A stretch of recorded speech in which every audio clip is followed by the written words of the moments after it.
Hey now, welcome to episode 3 of Question Period. Again, your host S.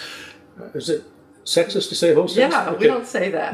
I'm a host. My voluptuous and delightful co-host, Laurel. Gender is irrelevant. Hi. No, I'm a host. I prefer girls, actually. Okay, we're going to scrap this. I'm a host. It's a host. Host. That's a host. That's Host right. is non-gendered. That's right. Hi, and welcome back. Server. Hi, and welcome back to episode 3 of Question Period, featuring you-know-who, Laurel, and I'm Rob.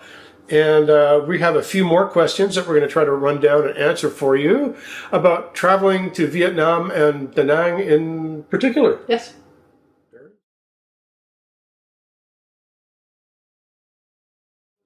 So, bank cards, ATMs. So there are ATMs here. We highly recommend that you, don't bother with things like gone are the days of the traveler's checks. Oh my God.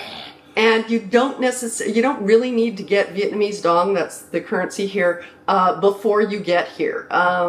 What you might want to do is hit an ATM at the airport when you land, and get out the maximum amount that you can get out from that ATM, because you will be charged fees every time you do a withdrawal. And exchange from the bank and everything. Yeah, well, we don't even go to a bank. Yeah. But every time you use an ATM and you take out money, there's a fee associated from your bank. So you might as well max out how much you can take out so that you're taking out fewer times. But if you're used to going into a store, I'll just tap my card or tap my phone or use my facial recognition on my phone, that's not going to work.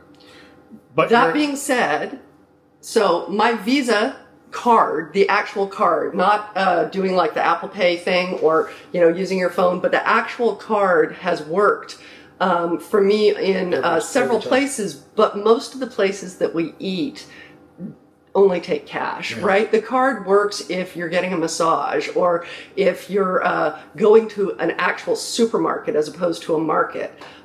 You can use a credit card. But the ATMs here use most of the major international networks. I've only run into a couple of ATMs that said, sorry, we can't help you. But the vast bulk of them will work with any of my Canadian network or U.S. network cards. So if you go and you try to use an ATM and it doesn't work, just find another one. You will find one that works. We've had no problems, really. All right. And then our last thing, I think, is talking about phones. So the other thing you do when you land is you're going to go, we need a phone if you're going to, so that you can use things like Google Maps or you call each other if you're here with someone else. Or it's good to have data wherever you're going on your phone because A, you're going to want to use Grab. Yes, C.4. Yeah. And you're going to want to be able to use Google Maps a lot. Because it's a great way changed to get the whole way. It really has changed how we used to just go out and get lost, and now we occasionally get lost. Google Maps compass and a can of beans, and we'd be gone for a week. It's not infallible, but it really has changed how we do things. Now, when we first started doing this, actually when we first came on this trip, previous trips, we've always got a physical SIM because you can get one right at the airport. So you can get off the plane, you can go and get a SIM card, and invariably the data plans and the phone plans in Asia are way, way better than anything you can get in Canada or the US. Cheaper and more gigs. Yeah. So, but however, I think for the next, when we landed here in Vietnam, we got a physical SIM, but then when the month plan ran out, we had to go and find an actual store outlet to restore it for another month. And that's a bit of a pain in the butt. So what we're going to do for when we're going to Thailand and Cambodia next is we're going to get an eSIM. And you can buy these online. And if your phone is capable of taking an eSIM, then it's much, much better. So it's good to look into that before you go. Is your phone capable? Yeah, and an eSIM is better because you can top it up online without having to go find a physical outlet from your carrier. The worst thing you can do is to get your local phone carrier in North America to go on some sort of roaming plan. Do not do that. Do not do that. Because for the price of 1 day's roaming, you can pay for your phone for two months. So it's